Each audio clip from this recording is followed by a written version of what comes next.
পিঠে নিয়ে রিসার্চ করে পতিত পাবন শেঠ। এবছরই পাটনা থেকে পেলেন ডক্টরেট।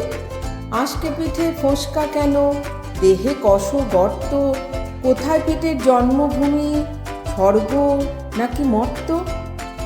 পাটিসাপটা নামটাকে কে করলো আবিষ্কার? কভাজ দিলে ডাইনে বায়ে উঠবে পরিষ্কার। পুলি পিঠের দুই ধারেতে দুটোই কেন লেজ? কোন সে পিঠে দারুণ মিঠে, খেলেই বাড়ে তেজ? কোন পিঠেটা খেলেই ভীষণ বাড়বে মনের জোর? কোন সে পিঠে চিবিয়ে খেতে রাত হয়ে যায় ভোর? কোন সালেতে সরু চাকলির প্রথম প্রচলন? কোন দেশেতে মুখসাউলির আদর সারাক্ষণ?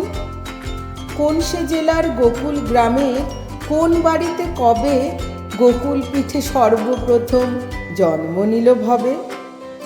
কষের দুধে কষ পুলি ফুটবে কত ঘন্টা, হিসেব মতো মিলিয়ে নেবে তিথি এবং ঘন্টা।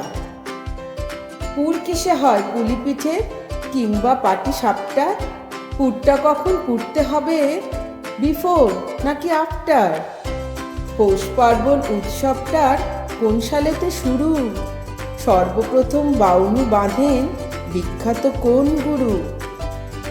ভাজা ভিজে শুকনো সরস পিঠের কষ জাত, ঝালপুলি আর মিষ্টি পুলির মধ্যে কি তফাৎ? হাজার পিঠের হাজার নিয়ম, হাজার রকম স্বাদ, একটু এদিক ওদিক হলেই সব কিছু বরবাদ। এমনি করে তথ্য লিখেই পতিত পাবন শেঠ বিশ্ববাসীর মুন্ডুগুলো করেই দিলেন হেট।